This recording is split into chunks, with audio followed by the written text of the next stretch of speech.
દિનાજીએ પ્રેમ સહિત ગાદી ધરું કથા કહું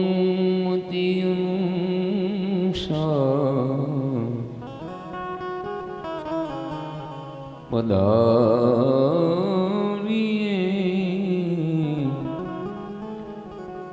પવન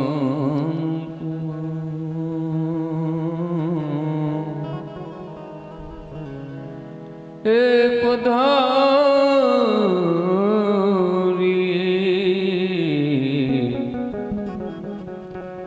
પવન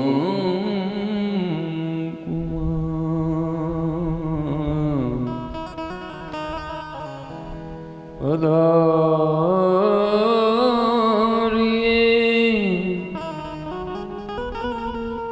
શ્રી ગુરખિયા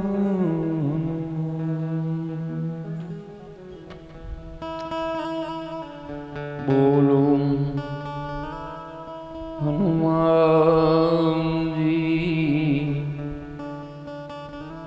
મહારાજ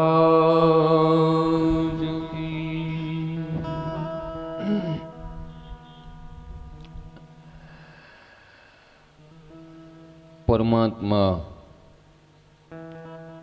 કૃષ્ણ ભગવાનની અસીમ કૃપાથી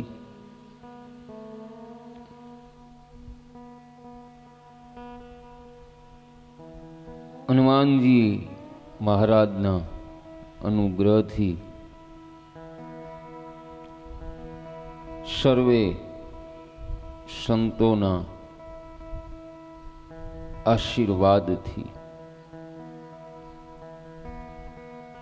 સીતારામ ધૂન મંડળ દ્વારા હરેશદાસ બાબત ધર્મ પ્રચારના અર્થે સર્વે પિતૃ મોક્ષ કલ્યાણના અર્થે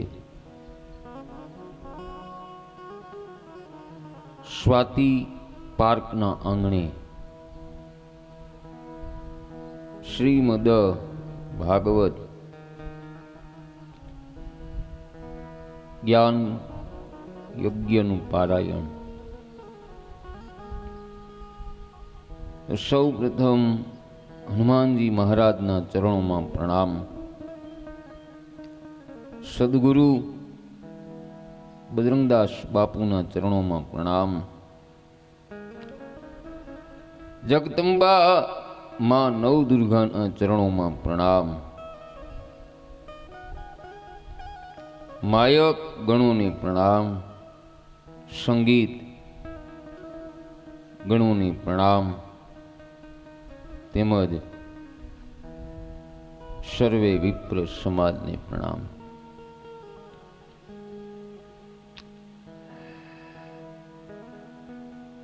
ત્રીજા દિવસની સવારની કથામાં વ્યાસપીઠ ઉપરથી મારા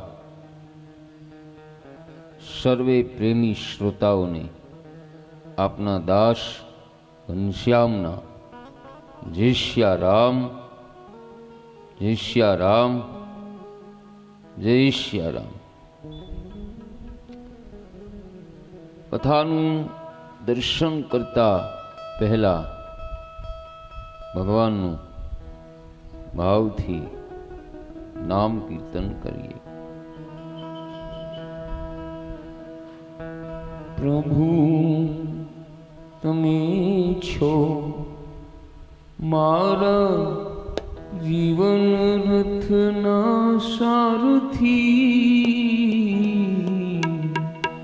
પ્રભુ તમે છો મારા જીવન રથના સારથી. જ્ઞાન ગીતા ઉપદેશી મુજને બતાવજો પરમારથી.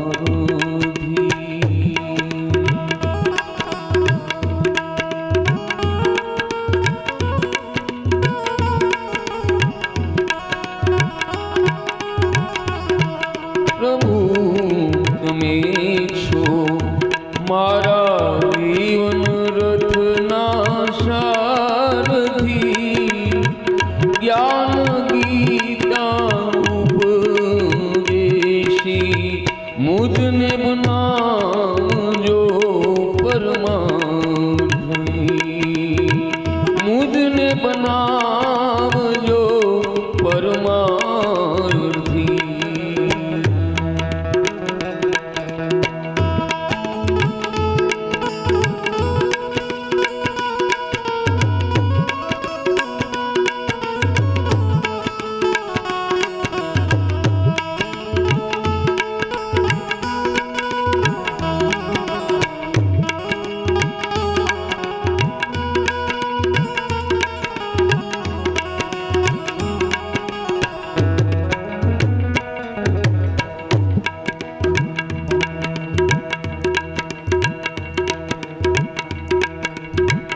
મારું તારું મનથી મૂકું, ભક્તિ કેરો પંથ ન ચૂકું.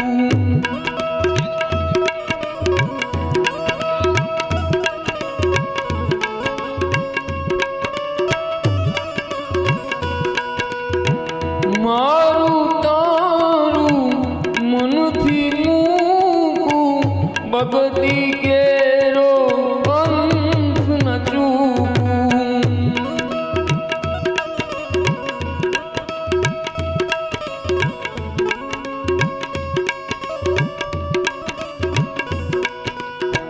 હૈયું મારું કદી ના વિસારે, હૈયું મારું કદી ન વિસારે.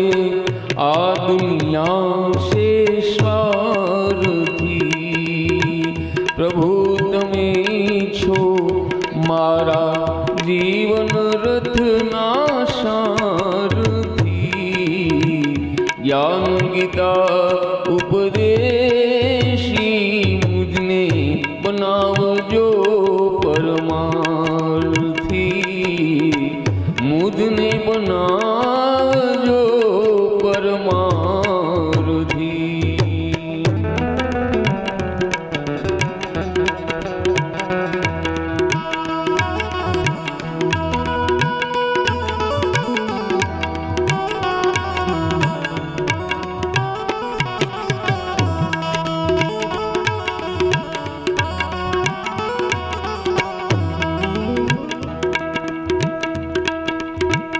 જ્યાં લઈ જાઓ ત્યાં હું જાઉં, આપ સંગાથે જીવન વિતાઉં.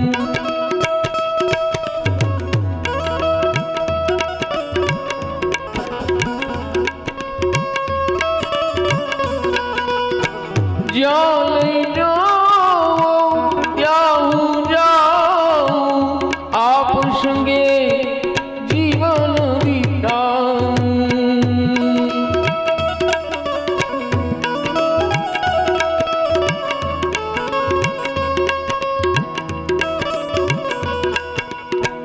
પરવા જગની કદી ના કરતા, પરવા જગની કદી ન કરતા. બન્યો આપનો જ્યારથી, પ્રભુ તમે છો મારા જીવન રથના સારથી. જ્ઞાન ગીતા ઉપદેશી મુજને બનાવજો પરમાર્થી. મુજને બનાવજો પરમાર્થી.